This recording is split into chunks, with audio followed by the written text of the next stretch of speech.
Hey guys, welcome back to another video. I am super excited for this one because I feel like it's really important. Don't know I haven't said it sooner, but I'm saying it now. I think that you need to know how much you cannot mess up your manifestation. I've been doing a lot of research, studying, and then my own practice of manifestation over this year. My main focuses for myself this year have been in relationships, romantic and otherwise, and in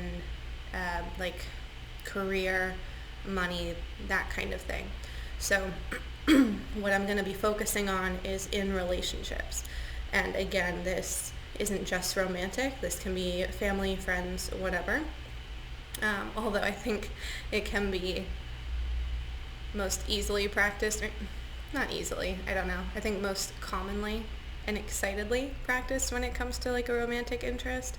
We are typically more motivated to practice manifestation, but if you didn't know, you can practice it with your family members. And I have fun stories with that too. So, okay.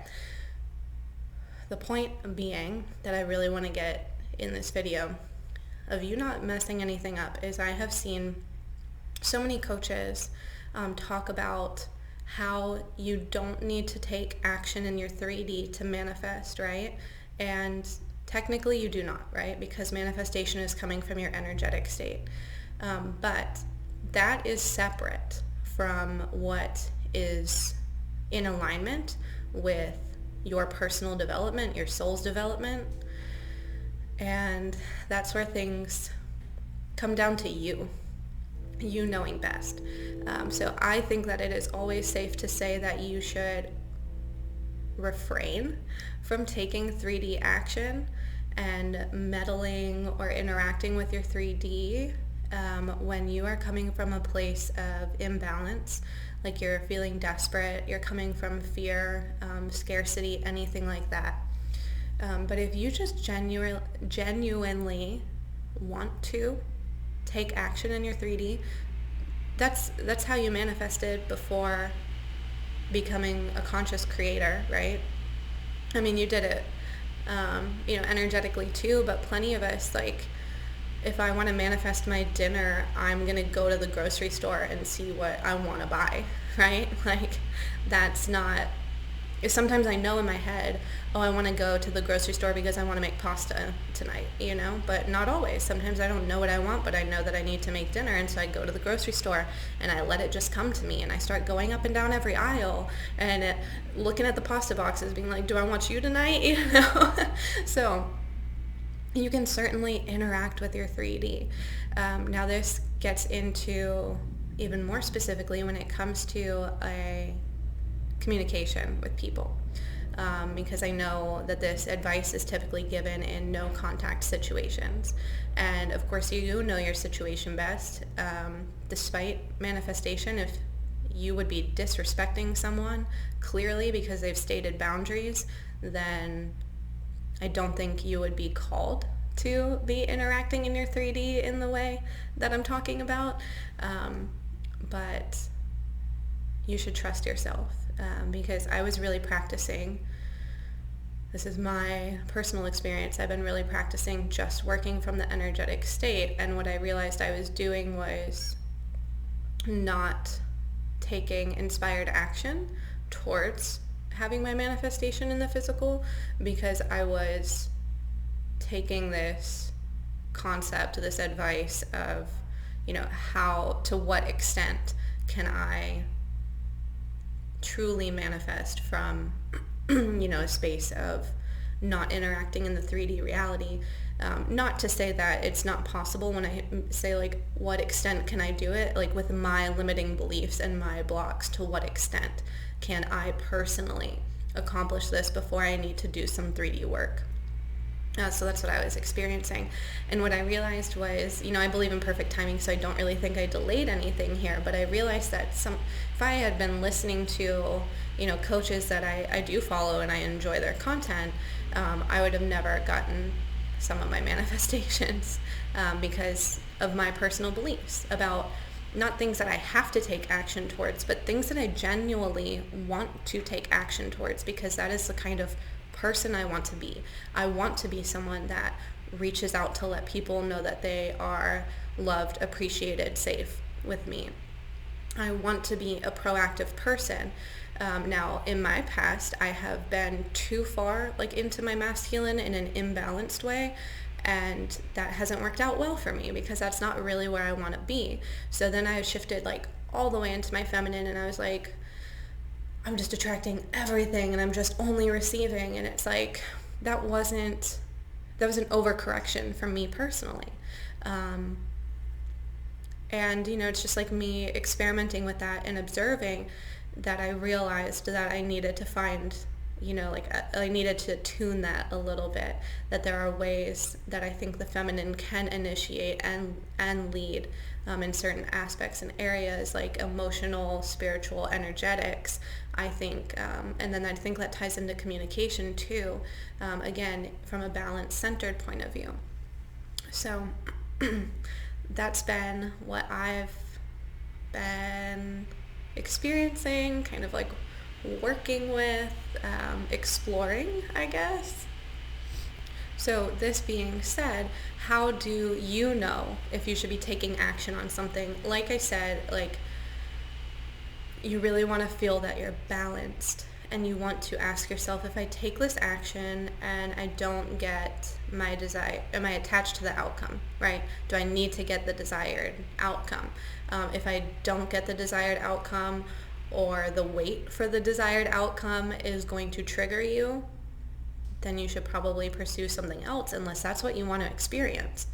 I mean, I personally, to work through my own healing, have wanted to experience triggers in ways I could handle so that I could process trauma in a way that felt, for me, very effective. And it was very effective for me.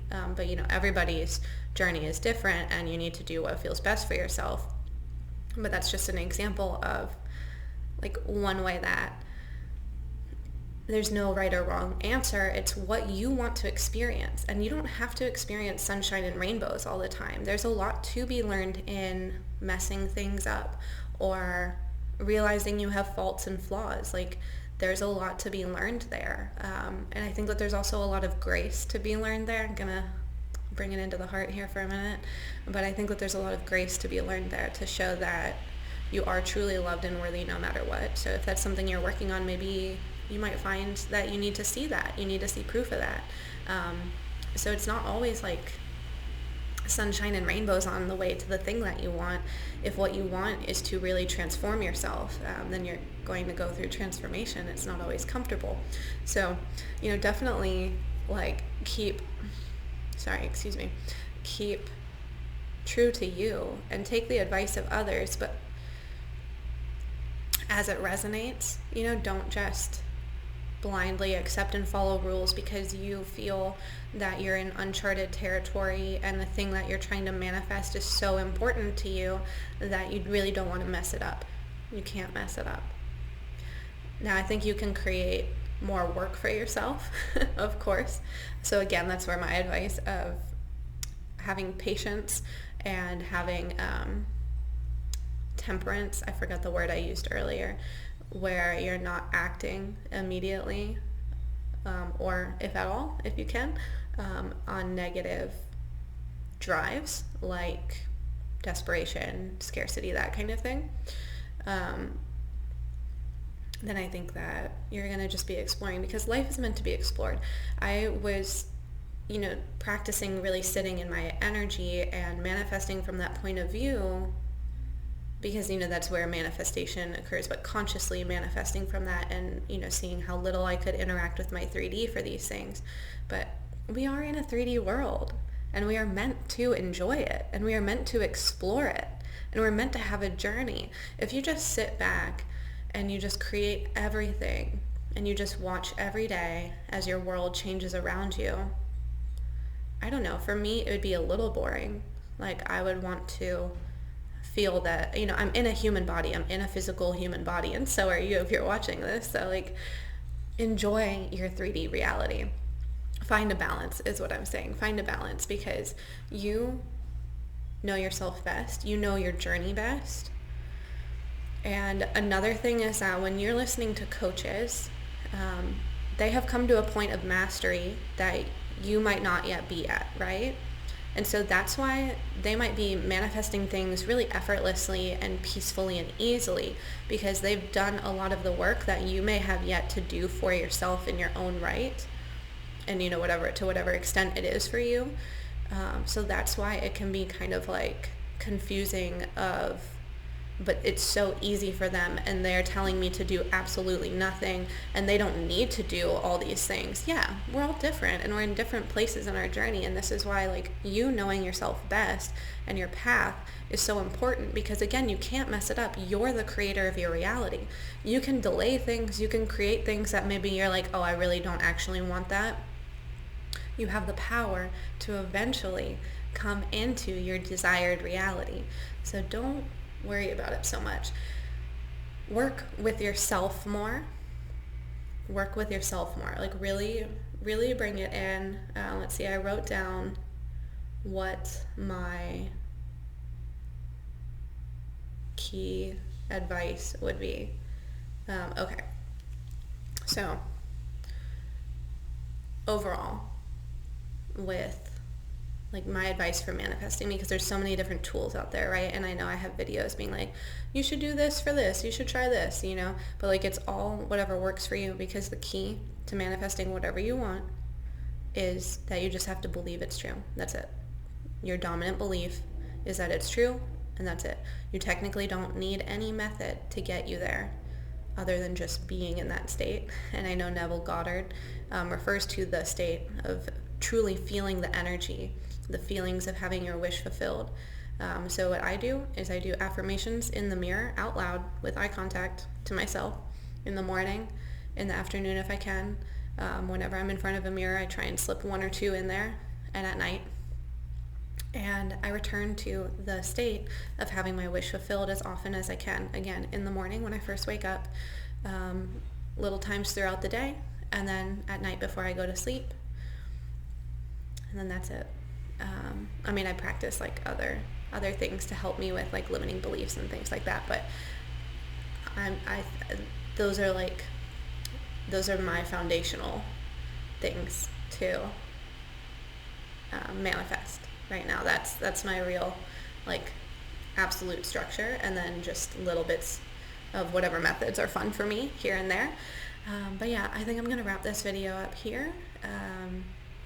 Let me know what you thought down in the comments. Let me know, let me know your opinions. Let me know how your process of learning manifestation, conscious manifestation, has been for you. What things are helpful that you find in videos, and what things have you found that really trip you up or have confused you. I'd love to hear other people's perspectives, because I'm just talking from my own experience. So I'd love to hear more from you guys. And there's going to be info about services if you want to get like a one-on-one reading. I do manifestation coaching, intuitive readings with or without tarot cards to your preference, and I do energetic healing. All of these can be combined and implemented into an energetic healing. That is what I do the most often. It's really, really cool, because as we're healing things, we're removing energetic blocks and freeing up your energy, so that you will be more supported and healed within yourself to face potential triggers and things like that. And then we're also doing coaching work at the same time, kind of, just flowing back and forth between the two. So I really enjoy that dynamic. But if you have any questions for me, feel free to ask. All the info is below in the box, and I will see you guys in the next video. Thanks.